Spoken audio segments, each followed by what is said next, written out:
My name is Peter Walker, and I'm presenting the state of HTML5 for web designers for the hybrid developers, for people who both design and develop.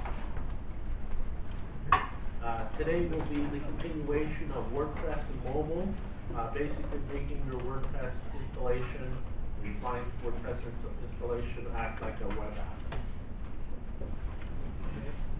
I guess a little bit of review for, is there a lot of people here for the first time? There's quite a few of you, okay. Good, okay. Can I ask a question? Sure. I'm apparently in the wrong place. I thought I was here for Angular. Oh, that's going to be after his. Oh, okay. Great. Thank you. Yeah, there's always like a 15-minute intro. Okay. Yeah. Yeah, there's two speakers. Great. Thank you. I'm the Sorry. first one. I'm sure we'll love yours as well. Well, mine's for warming up everybody's mind here. Here I talk about the front end of WordPress, the CMS. Basically uses those technologies. As you know, HTML5 is an umbrella of technologies.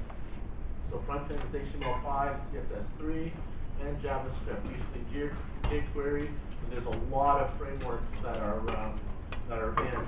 Of course, AngularJS is one of them that you can post on the front end.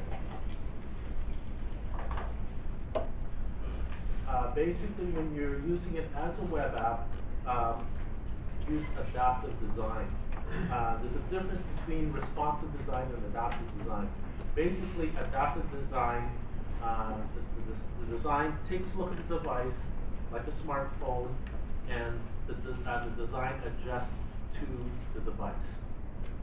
Whereas responsive design is actually when you're in a laptop or desktop, and you know how you take your screen when you're multitasking, you change the size of your browser screen? That's responsive, because the browser is responding to your moves, the design is responding to your moves. That's the main difference between adaptive design and responsive design. It's mostly media queries. You add changes to the CSS for your devices, basically smartphone, tablets, and then desktop.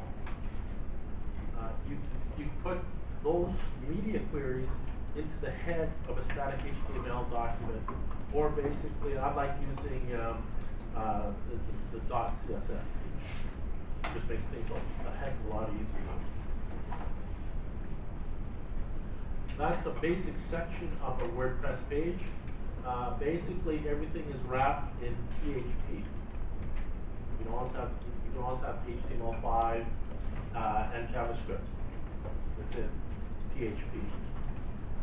And that's basically it. You have the header, you have the footer, and the sidebars option. Fairly straightforward. How to send content to different devices. Basically, when you're looking at using your WordPress as a web app, you're basically looking at mobile first.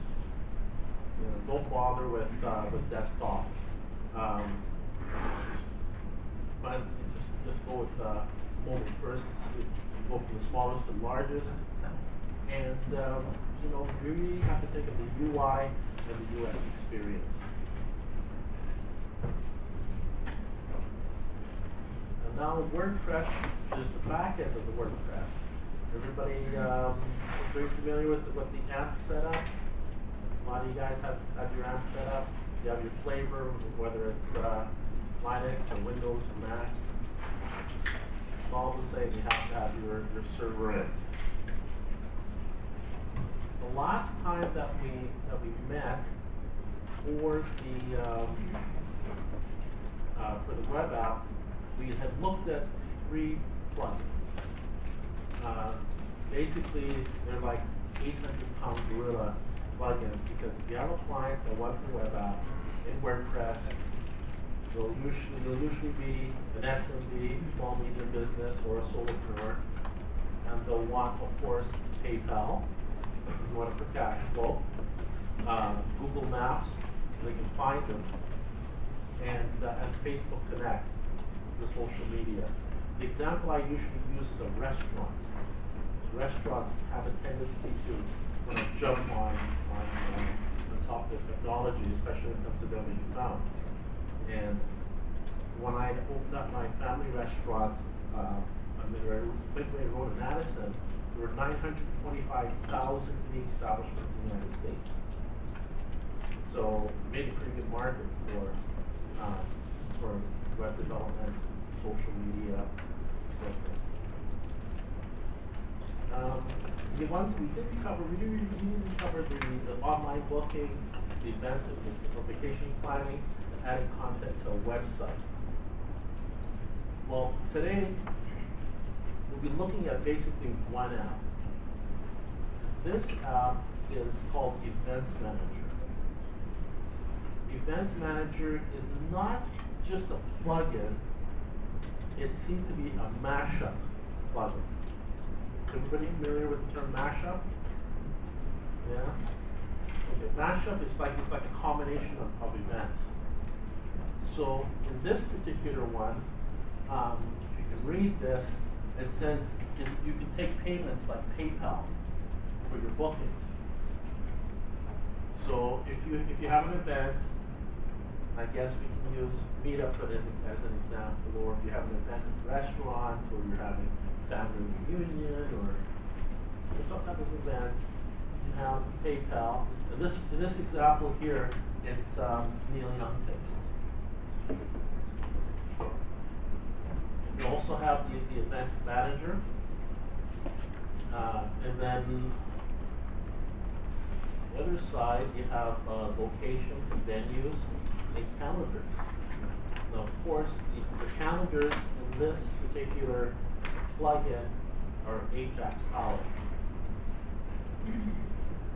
So you're using quite a bit of the HTML5 technologies in this particular plugin. Now, one other thing that really jumps out on this, flexible developer API. Okay, there's a lot of APIs, there's more coming out. When I looked last month, I think there was 498 third-party APIs, in addition to the W3C APIs. I think they're coming out with, they said they were opening up about 20 to 25 a week. I don't know whether it's a week or a month, whichever, but a lot of it's happening. It's well documented, has tutorials for this one. When you start to dig into it, you basically have a number of settings here. You can disable the thumbnails, and then you start getting into the event settings. We can have your tags, your categories, event attributes, your reoccurs. You can have a default location, you can have a default country, and your location settings. You can enable the location. So of course, there's also a reference to Google Maps. So we've got two of the three plugins that we had talked about in the last session. That's already in this plugin, in addition to the calendars. You have your events, you have drop-down menus. In the other settings, it says show some love. Of course, what's the best way to show love to a developer or a designer? Give me money. Beer. Beer, pizza, and a little bit of cash to pay your setup fees, which you covered. Okay. The other thing we can do in this plugin is that you can control your image sizes so that you have a maximum size. Why this would be important in a plugin is you don't want to have these huge files going into the phone and having your app stall on them. There's nothing that people will switch faster than having your app stall. I think we talked about before the speed. Basically, just pretend that you're on I-20 and you're leaving Odessa, Texas, going west to the desert, where you get either two states. You either get no bandwidth or the edge. As long as you develop along those lines, you'll be okay. The user capabilities. This is a nice little grid here because you have event capabilities, recurring event capabilities, location capabilities, and other capabilities. On the top there, and on the side, you have the WordPress accounts. So you have administrator, editor, author, contributor, and subscriber. This is pretty good. This is a pretty elaborate for a WordPress plugin. Can anybody tell me just offhand what the default plugin is in WordPress? Pardon? Hello Dolly. Yeah. Hello Dolly. That's where all plugins start. It's Hello Dolly. So this is quite a ways from Hello Dolly, as it's being a mashup. And so we'll get back to Hello Dolly just a minute. Event submission forms. You can use a visual editor. You can tell to show the form again. Of course, if you're dealing with a lot of forms, you know what's going on there. And success message, successfully updated message to give feedback to your user on your app. It's always a good thing to do.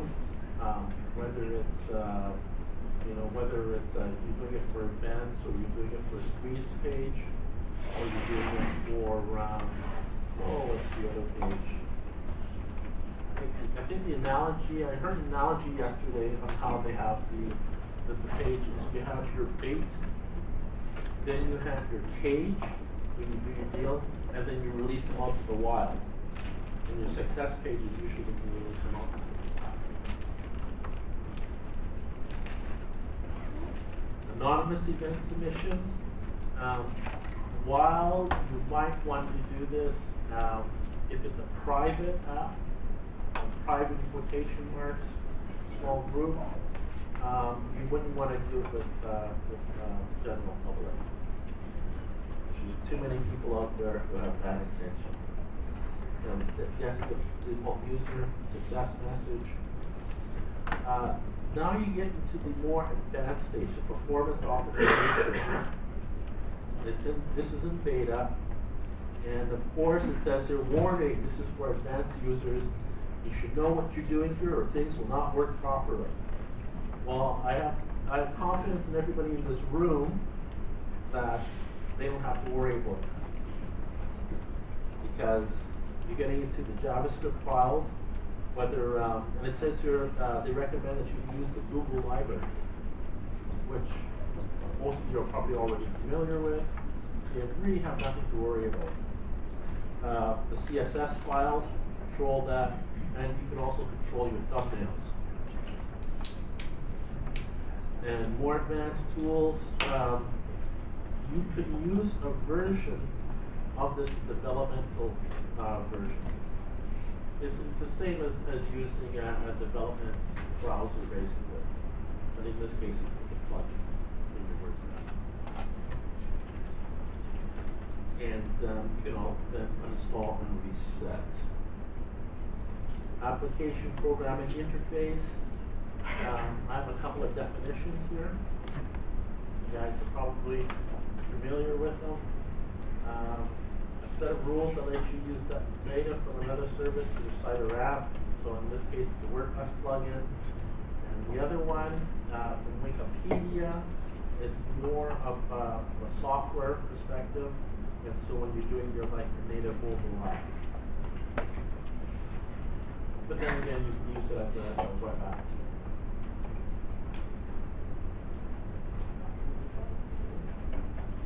And for developers or people who are getting new into this, you want to dip your foot into the water. WordPress APIs for plugins. There's a HTTP an address there for the Net magazine directed to the article, and they talk about they basically talk about some of the third-party APIs. They also talk about the W3C APIs because they're always in development. It should be coming out, I do believe, 2014 is when they're supposed to have a finalized version. So, the other thing too, why I find that this mashup is really good is one of the things which is not really discussed about WordPress is this. Once you get to 3 plugins, it can start to get a little wonky. And once you get to 5 plugins or more than 5, it can really start to be unstable because that's when you get your confidence. So basically, the less plugins that you have, the better it will perform, the faster it will perform. They do have some APIs which are used for design. Try to keep people away from just like responsive menu design, so that so you have the rollover, the scroll. Not really right. Are there any questions? Any